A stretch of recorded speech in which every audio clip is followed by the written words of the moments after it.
स्वराज्य संवाद न्यूज, जनतेच्या हक्काचं व्यासपीठ. पुणे जिल्ह्यातील शिरूर तालुक्यातून एक अत्यंत चटका लावणारी आणि दुःखद घटना समोर आली आहे. शेतातील पिकांना पाणी देण्यासाठी विजेच्या मोटार चालू करायला गेलेल्या एका 18 वर्षाचा तरुण शेतकऱ्याचा दुर्दैवी अंत झाला आहे. ऐन उमेदीच्या काळात घडलेल्या या अपघातामुळे संपूर्ण परिसरामध्ये मोठी हळहळ व्यक्त केली जात आहे.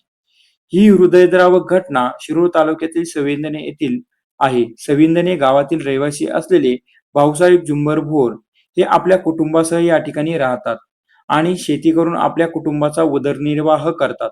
त्यांचा 18 वर्षाचा मुलगा गणेश भाऊसाहेब भोर हा देखील वडिलांना शेतीच्या कामात मदत करत असे. बुधवार दिनांक 8 जुलै 2026 रोजी संध्याकाळी 7:30 वाजायच्या सुमारास सविंदने परिसरात पाऊस पडत होता. यावेळी घरात असताना पप्पा आपल्या जनावरांना पाणी नाही, त्यामुळे मी शेतातील मोटार चालू करून येतो असे सांगून गणेश घराबाहेर पडला. तो शेतामधील पाण्याच्या इलेक्ट्रिक मोटारीकडे गेला. गणेश शेतात जाऊन बराच वेळ झाला तरी तो घरी परत आला नाही. त्यामुळे काळजीपोटी त्याचे वडील गणेशला पाहण्यासाठी शेतात गेले.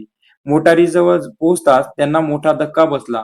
गणेश हा विजेच्या मोटार बॉक्स पेटीजवळ जमिनीवर निपचित पडलेला होता आणि त्याची कोणतीही हालचाल होत नव्हती. इलेक्ट्रिक मोटार चालू करण्याचा पेटी बॉक्स उघडा होता. गणेशला या अवस्थेत पाहून वडिलांनी तत्काळ आपल्या पुतण्या रमेश भोर यांना फोन करून घटनास्थळी बोलावून घेतले. त्यानंतर गावातील संदीप फुले यांच्या रुग्णवाहिकेने गणेशला तातडीने प्रथम पारगाव येथील ओम हॉस्पिटलमध्ये नेण्यात आले. मात्र त्याची प्रकृती अत्यंत चिंताजनक असल्याने डॉक्टरांनी त्याला पुढील उपचारासाठी मनसर येथील उपजिल्हा रुग्णालयात नेण्याचा सल्ला दिला.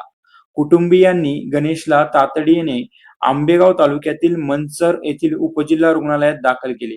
मात्र दुर्दैवाने तेथील डॉक्टरांनी तपासणी अंती गणेशला मृत घोषित केले. अवघ्या 18 वर्षाचा तरुण मुलाचा असा अचानक मृत्यू झाल्याने भोर कुटुंबावर दुःखाचा डोंगर कोसळला आहे. दादा नाव सांगा आणि काय घटना होती, काय झाली, काय सांगा. मी आपले योगेश लंगे. आता संध्याकाळी 8:30च्या दरम्यान ही घटना घडलेली आहे आणि घटना घडताना म्हणजे घरी पाणी नव्हतं, त्यामुळे मुलगा तिथे गेला होता आपलं मोटर चालू करण्यासाठी. त्यामुळे त्याला तो विजेचा धक्का लागला आणि ते कोणाला कळलं पण नाही. त्यांचे वडील होते आमचे मामाचे, ते नंतर तिथे गेल्यावर त्यांना ते कळलेलं आहे. आणि घटना कशी झाली, त्या ठिकाणी काय होती परिस्थिती? मी डॉक्टर भीमराव श्रीराम लंगे, माजी ग्रामपंचायत सदस्य सविंदने लंगेमाळा. सदर गणेश भाऊसाहेब भोर हा मुलगा वय वर्ष 18, आताच 12वी सुटली होती नेटकीच. पोलीस भरतीचे प्रशिक्षण करत कुटुंब अतिशय गरीब आणि या कुटुंबामध्ये आई खूप आजारी असल्यामुळं आई वडील आणि या मुलावरच्या कुटुंबाची परपंचाची जबाबदारी होती. जनावरांचे पिण्याचं पाणी संपल्यामुळं घराच्या जवळील एक 100-150 फुटाच्या अंतरावर 200-250 फुटाच्या अंतरावर विहीर आहे.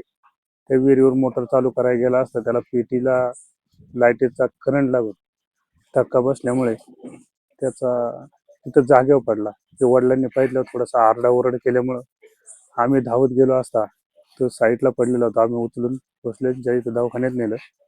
तिथं गेल्यानंतर डॉक्टरांनी पुढे नेण्यास सांगितलं म्हणून आम्ही मनसरला घेऊन आलो. इथं आल्यानंतर त्यांना थोडंसं मृत असं घोषित केलं. अतिशय गरीब कुटुंबातून या कुटुंबावरती दुःखाचा डोंगर कोसळलेला आहे. वडील बिकट परिस्थितीमधून कुटुंब या मुलाच्या खांद्यावर जबाबदारी असताना अतिशय भलं मोठं दुःख या कुटुंबा उपसरण्यात झालेलं आहे.